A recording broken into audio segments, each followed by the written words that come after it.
آج کل ایک ذہن یہ پایا جاتا ہے کہ موبائل میرے پاس موجود ہے، نیٹ کی سہولت موجود ہے، کوئی بھی مسئلہ آئے گا تو میں یوٹیوب پر یا فیس بک پر یا سوشل میڈیا پہ کہیں بھی سرچ کر لوں گا، جواب مل جائے گا۔ تو جب ہر چیز کا جواب اس میں ہے تو مدرسوں کی کیا حاجت؟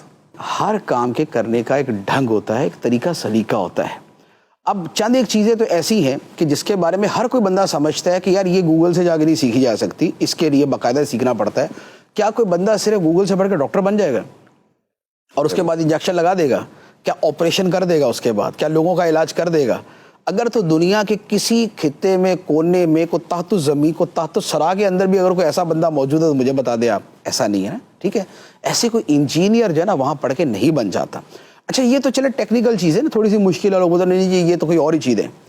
یار یہ جو شاعری ہوگی، صحافت ہو گئی، یہ ادب ہو گیا، یہ اردو سیکھنا سکھانا ہو گیا، یہ تو چھوٹے موٹے کام ہے نا۔ یعنی کہ علم دین کا لیول اپنی مشکل ہونے کے اعتبار سے بھی اس سے اوپر ہے۔ ایک تو نا مقام و مرتبہ وہ تو ڈاکٹری سے بھی اوپر ہے، لیکن اپنی جو ویسے پڑھنے پڑھانے میں آسانی مشکل کے اعتبار سے اس میں بھی یہ شاعری اور یہ سب چیزیں نیچے ہیں۔ کیا آپ نے دیکھا کہ گوگل سے پڑھ کے بندہ شاعر بن گیا ہو، یا وہ ادیب بن گیا ہو، یا وہ صحافی بن گیا ہو؟ نہیں بن سکتا، حالانکہ یہ تو بن ہی جانا چاہیے، لیکن پھر بھی نہیں بن سکتا۔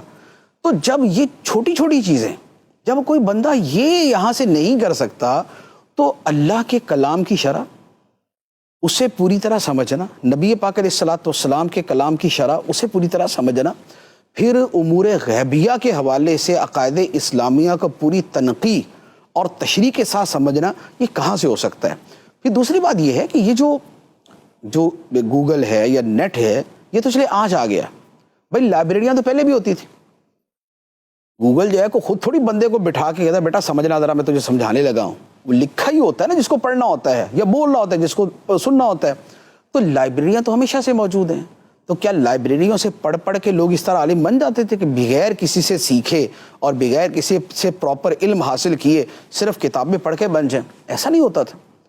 تو لہٰذا یہ کوئی صرف جسٹ ایک یوں کہہ لے کہ طریقہ کار تھوڑا سا مختلف ہو گیا کہ پہلے کتابوں کے انداز میں لائبریریاں تھیں، اب یوں کہہ لے کہ ذرا ڈیجیٹل انداز کے اندر مل گئی ہیں، فرق تو کوئی نہیں آیا۔ تو لہذا اس طریقے سے سیکھنے سکھانے کا نہیں ہوتا۔ حدیث مبارک ہے انما العلم بالتعلم، علم جو ہے صرف سیکھنے سے آتا ہے۔ تعلم کا مطلب ہوتا ہے تکلف کے ساتھ جس میں کوشش کی جائے۔ اس لیے قرآن نے کیا فرمایا؟ فاسألوا اہل الذکر ان کنتم لا تعلمون، اگر تمہیں پورا علم نہیں ہے تو علم والوں سے پوچھا کرو، پوچھ کر علم آتا ہے۔ باقی یہ اس انداز میں کرنا تو جو محتاط فی الدین ہیں، خوف خدا رکھنے والے، ان کو تو پتہ ہے کہ بھائی یہ کوئی طریقہ نہیں ہے۔ اس کے ذریعے تو بندہ شاید ٹیبل اٹھا کے یہاں سے وہاں نہیں کر سکتا پورے طریقے سے، یا ایک میز نہیں بنا سکتا گوگل کو دیکھ دیکھ کے۔